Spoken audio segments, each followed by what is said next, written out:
8 अगस्त 2016 रात के करीब 1:30 बजे सेलम चेन्नई एक्सप्रेस 100 किलोमीटर की स्पीड पर अंधेरे को चीरते हुए भाग रही थी। ट्रेन के एक बंद डिब्बे के ठीक ऊपर हवा के भारी शोर के बीच कुछ आवाजें आ रही थीं। अबे जल्दी कटर चला, टाइम निकलता जा रहा है। भाई ये स्टील बहुत मोटा है, हाथ कांप रहे हैं मेरे। कांपने मत दे, बस थोड़ा और। करोड़ों रुपए बस हमारे नीचे ही रखे हैं। ये लोग कोई मामूली पॉकेट मार नहीं थे। ये चलती ट्रेन की छत पर बैठकर गैस कटर से लोहे की मोटी चादर काट रहे थे। नीचे उसी कोच में करीब 342 करोड़ रुपए कैश रखा था, जिसकी रखवाली के लिए अगले ही डिब्बे में 9 हथियारबंद पुलिस वाले तैनात थे। पर उन्हें भनक तक नहीं थी कि उनके सिर के ठीक ऊपर क्या खेल चल रहा है।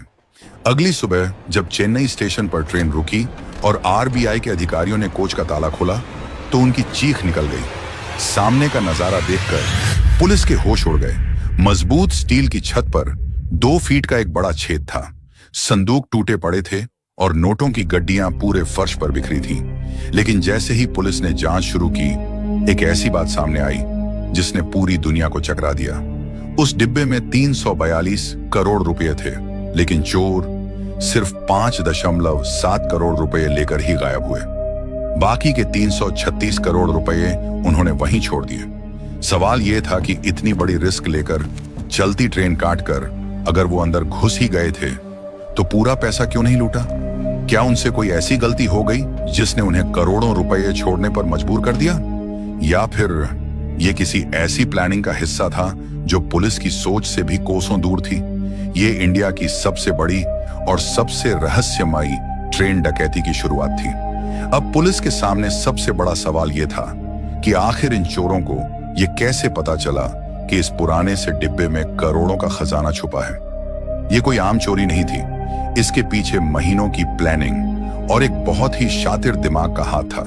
इस पूरे मास्टर प्लान का असली मास्टरमाइंड था मोहर सिंह। ये मध्य प्रदेश के गुना जिले के पारधी गैंग का लीडर था। ये लोग बरसों से रेलवे ट्रैक के किनारे झुग्गियां बनाकर रहते थे। इनके लिए ट्रेन की टाइमिंग और उसकी कमियां जानना बच्चों का खेल था। डकैती से करीब 10 दिन पहले मोहर सिंह अपने खास साथी दिनेश पारधी के साथ सेलम के पास रेलवे ट्रैक पर बैठा बीड़ी पी रहा था। तभी उसने ऊपर देखते हुए एक बहुत जरूरी चीज नोटिस की। मोहर ने दिनेश के कंधे पर हाथ मारा और बोला, देख दिनेश, सेलम से विरुद्धाचलम तक ऊपर बिजली की तारें नहीं हैं। इसका मतलब समझ रहा है? हम आराम से छत पर खड़े होकर काम कर सकते हैं। कोई करंट का डर नहीं होगा।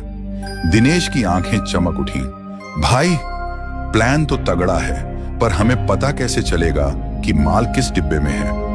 मोहर मुस्कुराया और बोला, बैंक वाले अपनी जेब बचाने के चक्कर में हमारा काम आसान कर देंगे। दरअसल यहां बैंकों ने एक बहुत बड़ी बेवकूफी की थी। आरबीआई के 342 करोड़ रुपए भेजने के लिए अगर वो रेलवे को असली कीमत बताते तो रेलवे उन पर 10% का भारी टैक्स लगा देता। पैसा बचाने के चक्कर में बैंकों ने कागजों पर इसे जीरो वैल्यू दिखा दिया। नतीजा, न रेलवे को पता था कि इसमें अरबों रुपए हैं, न ही आरपीएफ को। सुरक्षा के नाम पर सिर्फ 9 पुलिस वाले तैनात थे, जो पारधी गैंग के लिए मामूली बात थी। मोहर सिंह ने अपने गैंग को सख्त आदेश दिया, फोन का इस्तेमाल कम से कम करना, और याद रखो, हमें सारा पैसा नहीं चाहिए, बस उतना उठाना जितना हम दौड़ते हुए ले जा सकें। लालच किया तो पकड़े जाएंगे। 8 अगस्त की शाम को मोहर सिंह और उसके 5 साथी सेलम जंक्शन के पास झाड़ियों में दुबक कर बैठ गए। जैसे ही रात के 9:05 बजे ट्रेन प्लेटफॉर्म से निकली और उसकी रफ्तार थोड़ी कम हुई, मोहर चिल्लाया, चलो अब रुकना नहीं है। वो लोग साए की तरह ट्रेन की छत पर चढ़ गए और लेट गए। ट्रेन अब अपनी पूरी स्पीड पकड़ चुकी थी। अब रात के 10:45 बज रहे थे। ट्रेन सेलम से निकल चुकी थी और सन्नाटे को चीरते हुए अपनी पूरी रफ्तार में भाग रही थी। ऊपर छत पर हवा का दबाव इतना तेज था कि खड़ा होना तो दूर, सांस लेना भी मुश्किल था। मोहर सिंह और उसके 2 साथी छत पर पेट के बल चिपके हुए थे। उनके हाथ ठंड से जम रहे थे।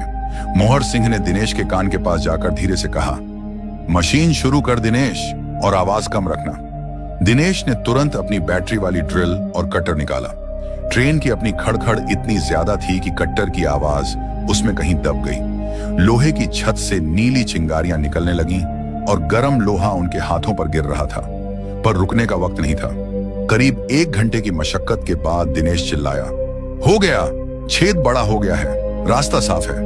मोहर सिंह और उसका एक साथी रस्सियों के सहारे उस अंधेरे छेद से नीचे उतर गए, और जैसे ही उन्होंने अपनी टॉर्च जलाई, उनके होश उड़ गए। वहां लोहे और लकड़ी के 200 से ज्यादा संदूक रखे थे। मोहर का साथी हक्का बक्का होकर बोला, भाई, इतने सारे बक्से कौन सा खोलें? मोहर ने गुस्से में कहा, सब नहीं खोल सकते, टाइम कम है, जो सामने है उसे तोड़। उन्होंने छेनी और हथौड़े से वार किया और बॉक्स नंबर 16 और 20 को फाड़ दिया। अंदर का नजारा देखकर चोरों का दिमाग चकरा गया।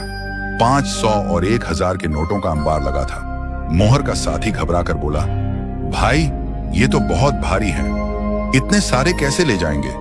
मोहर ने चिल्लाते हुए उसे डांटा, जितना उठा सकते हो उतना ही उठाओ, फालतू लालच मत कर। जान प्यारी है या पैसा? तभी ट्रेन की स्पीड कम होने लगी।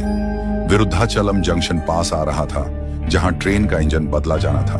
ऊपर छत से दिनेश जोर से फुसफुसाया, अबे जल्दी करो, इंजन बदलने वाला है, पकड़े जाएंगे। उन्होंने नोटों की गड्डियों को अपनी चादरों में बांधा और रस्सियों से उन भारी पोटलियों को ऊपर खींचा। जैसे ही ट्रेन एक मोड़ पर धीरे हुई, मोहर के साथियों ने उन पोटलियों को नीचे झाड़ियों में फेंकना शुरू कर दिया, जहां उनका ग्राउंड स्टाफ पहले से वेट कर रहा था। काम खत्म होते ही वो सब एक एक करके चलती ट्रेन से नीचे कूद गए। वो लोग करोड़ों रुपए लेकर अंधेरे में गायब हो गए और पीछे छोड़ गए वो 336 करोड़ रुपए, जिन्हें वो चाहकर भी नहीं उठा पाए थे। अब वो लोग चलती ट्रेन से कूदकर अंधेरे में गायब तो हो गए थे, पर असली खेल अभी शुरू होना बाकी था। 9 अगस्त 2016 की सुबह करीब 11 बजे, जब सलेम चेन्नई एक्सप्रेस चेन्नई एग्मोर स्टेशन पर खड़ी थी, तब आरबीआई के अधिकारियों की एक टीम उस खास पार्सल वैन का ताला खोलने पहुंची। जैसे ही दरवाजा खुला, अंदर का नजारा देखकर एक अधिकारी के हाथ से फाइल गिर गई। अरे, ये क्या बकवास है? सारा सामान किसने फैलाया? उसने हैरान होकर चिल्लाया। दूसरा अधिकारी डिब्बे के अंदर घुसा और उसने ऊपर की तरफ देखा, जहां से सूरज की रोशनी सीधे फर्श पर पड़ रही थी।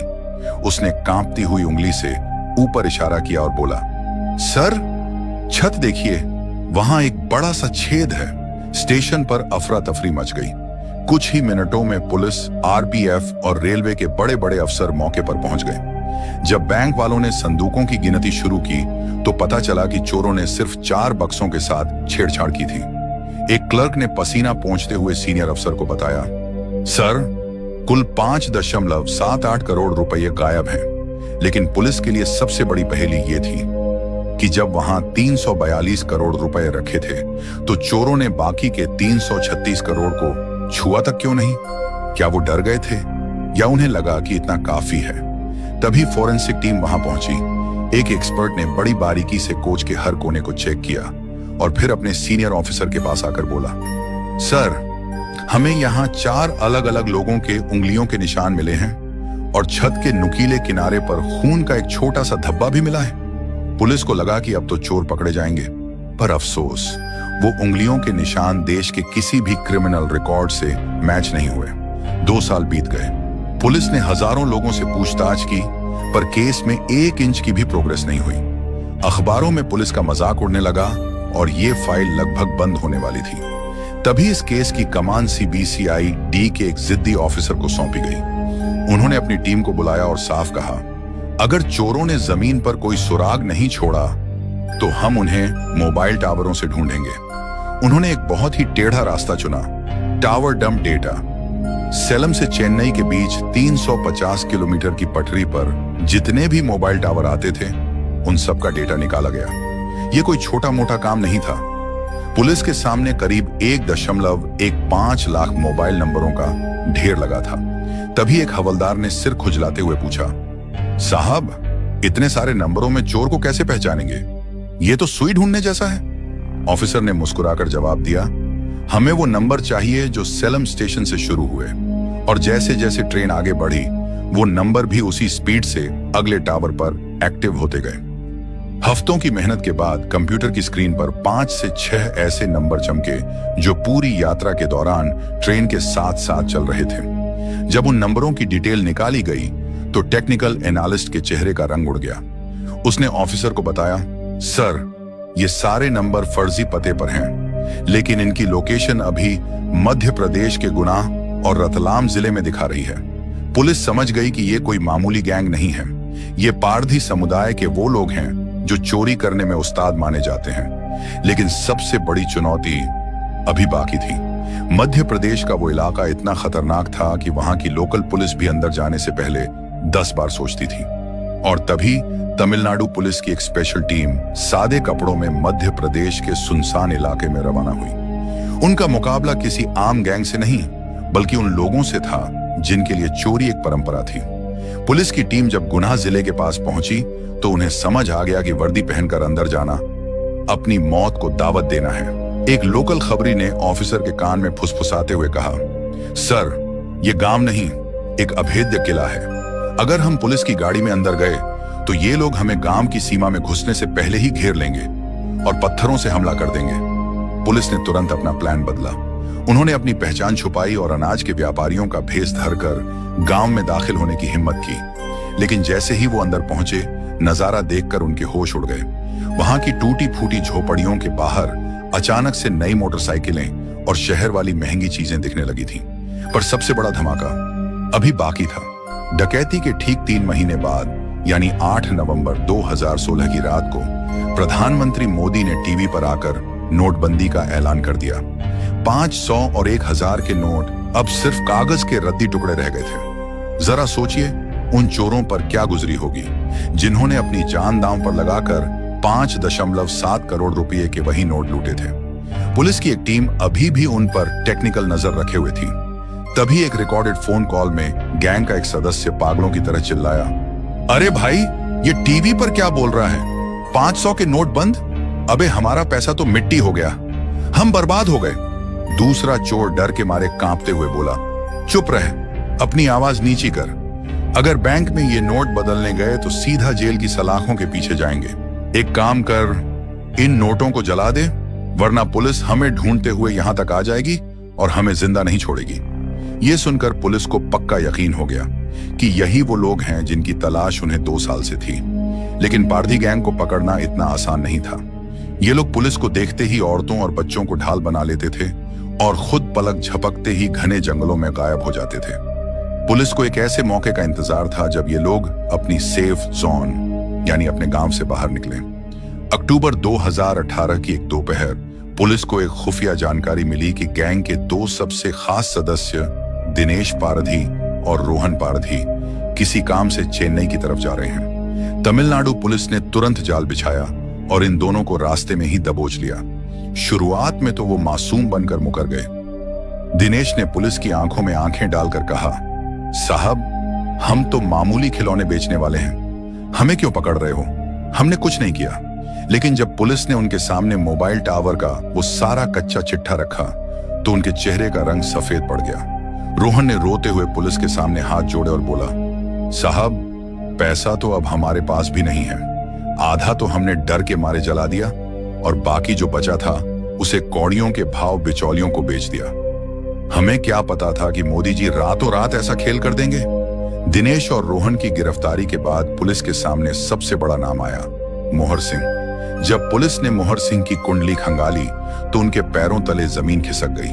वो मास्टरमाइंड पहले से ही मध्य प्रदेश की एक जेल में मर्डर और डकैती के केस में बंद था। यानी इस ग्रेट इंडियन ट्रेन रॉबरी का पूरा प्लान जेल की सलाखों के पीछे बैठकर तैयार किया गया था। जेल के अंदर जब तमिलनाडु पुलिस की टीम मोहर सिंह से पूछताछ करने पहुंची तो उसका एटीट्यूड देखकर सब दंग रह गए। एक सीनियर पुलिस ऑफिसर ने गुस्से में मेज पर हाथ मारते हुए पूछा, अबे तुझे ये कैसे पता चला कि उसी पुराने डिब्बे में करोड़ों रुपए हैं? कोई बैंक वाला मिला हुआ था क्या? मोहर सिंह ने बड़े आराम से जवाब दिया, साहब, हम लोग पटरियों पर ही पैदा हुए हैं और वहीं बड़े हुए हैं। हमें किसी की टिप की जरूरत नहीं होती। हम बस ये देखते हैं कि किस डिब्बे की सील भारी है और पुलिस वाले कहां सो रहे हैं। बैंकों ने 0 वैल्यू लिखकर मेरा काम और आसान कर दिया था, क्योंकि मुझे पता था कि वहां कोई एक्स्ट्रा सिक्योरिटी नहीं होगी। पुलिस ने अपनी पूरी जान लगा दी, लेकिन केस में एक बहुत बड़ा ट्विस्ट अभी आना बाकी था। कोर्ट में पुलिस ये साबित ही नहीं कर पाई कि चोरों के पास से जो पैसा या जायदाद मिली है वो उसी ट्रेन से चोरी हुई थी। इसकी वजह बहुत अजीब थी। चोरी हुए नोट सॉइल्ड नोट्स थे, यानी पुराने और कटे फटे नोट जिनका कोई सीरियल नंबर रिकॉर्ड में नहीं था। सरकारी वकील ने चिल्लाकर कोर्ट में कहा, सर हमारे पास मोबाइल लोकेशन है, कबूलनामा है, ये लोग अपराधी हैं। लेकिन जज ने शांति से जवाब दिया, कानून सबूत मांगता है, ये कैसे साबित होगा कि ये वही नोट हैं जो आरबीआई के थे। नतीजा ये हुआ कि 2021 में मोहर सिंह और उसके साथियों को बेनिफिट ऑफ डाउट मिल गया और वो इस केस से बरी हो गए। करोड़ों की डकैती हुई, 2 साल तक पुलिस पीछे पड़ी रही, लेकिन अंत में हाथ लगी तो सिर्फ खाली फाइलें। आज मोहर सिंह फिर से फरार है और उसके खिलाफ कई नए केस दर्ज हो चुके हैं। सेलम चेन्नई ट्रेन डकैती भारत के इतिहास की सबसे शातिर चोरियों में से एक बनकर रह गई। इस घटना ने आरबीआई और भारतीय रेलवे के पूरे सिस्टम को बदल दिया। आज जब भी करोड़ों का कैश ट्रेन से गुजरता है तो वो कोई मामूली कोच नहीं होता। अब कोच की छतें कटर प्रूफ स्टील से बनाई जाती हैं, डिब्बे के अंदर हथियारबंद गार्ड्स तैनात होते हैं और पूरे रास्ते की निगरानी जीपीएस और सैटेलाइट से की जाती है। चोरों ने भले ही करोड़ों उड़ा लिए, लेकिन उन्होंने देश की सुरक्षा प्रणालियों को हमेशा के लिए चौकन्ना कर दिया। ये कहानी याद दिलाती है कि कभी-कभी सबसे बड़ी सुरक्षा भी एक मामूली गैस कटर के सामने फेल हो सकती है।